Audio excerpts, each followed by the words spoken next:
This is again a follow up, maybe a clarification of the previous topic on morals. And what I'm maybe looking for more than just acknowledgement and reactions of the good characters towards the actions of the evil ones. Maybe it's one step further, and in my stories, I'm actually interested in them somewhat facing direct repercussions as long as the good characters are capable enough to deliver them. I might be a big softy underneath all the charade.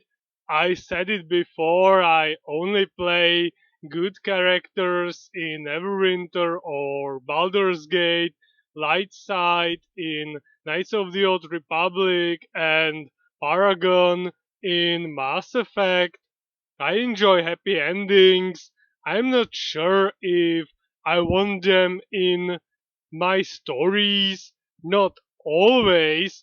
That would severely restrict my capability to concoct a tale in a way that I simply cannot afford, but I guess at least some consequences for the evil deeds are something that I would like to see, and it would definitely improve my own enjoyment of reading such story.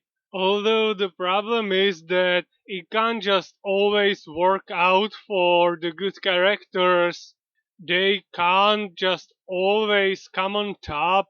Maybe ultimately what I want is clear distinctions between the two sides, not some blurry lines.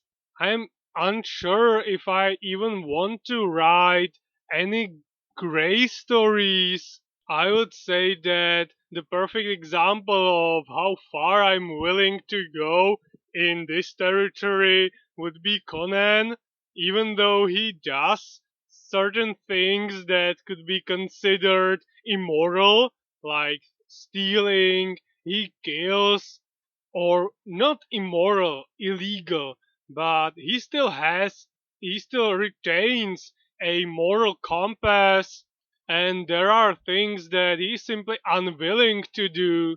I'm not looking for characters that are the perfect paragons of justice. Maybe just characters who aren't pretending to be something they are not. Characters that are not looking for excuses. And hopefully I'll be able to create such characters, mold them to the image that I have somewhere in my head. I'm not saying that I want to completely eliminate characters with twisted perception of the world around them, hypocrites, and others nuanced archetypes. Yet I should be able, as the writer, to clearly distinguish through the narrative what is right and what is wrong within the setting. And all that, as I've said before, without ever dragging our real world morals into the picture. I'm aware that I'm just rambling at this point and that it's all just barely stitched together. So I think I'll just move on. More rapid arrows, new adventures. Still, everything's happening around the countryside.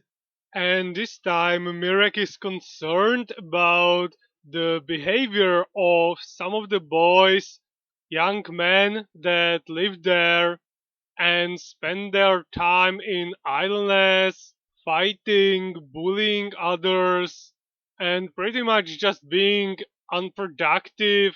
So, as they are sitting above the cabin in the treetop that survived the flood, they are wondering if there is a way to redeem these wandering souls.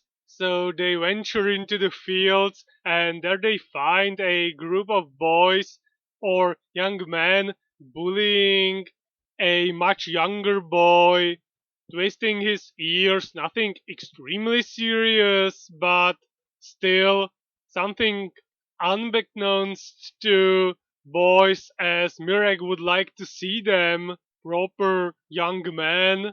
Two of them are cheering while two are, as they call it, fighting. Well, that's just not something that the Rapid Arrows are willing to overlook. So Yarka and Mirek intervene, dragging the two young men away from the crying boy, admonishing them if they are not ashamed of themselves for two of them fighting a much younger, much smaller boy, while one of them dismisses them that if they knew how to fight, well, Mirag explains that they don't fight or, as they see it, scuffle, but they can wrestle and they do it whenever necessary. So one of the other boys challenges Mirag to a round of wrestling or proper fighting, and if he wins, then they'll listen to whatever they have to say, but only then. Well, Mirek unleashes his true form by taking off his shirt, and then the grappling begins. The other boy manages to grab the first move by grabbing Mirek around his waist. His friends are all cheering on him, laughing, almost certain that the fight is already over, with Redcap and Speedy standing on the other side, telling them to wait who will actually get the last laugh. And within the next moment, all changes as Mirek manages to slip from under the hold, grabs the boy from behind, and throws him onto the ground, landing on top of him.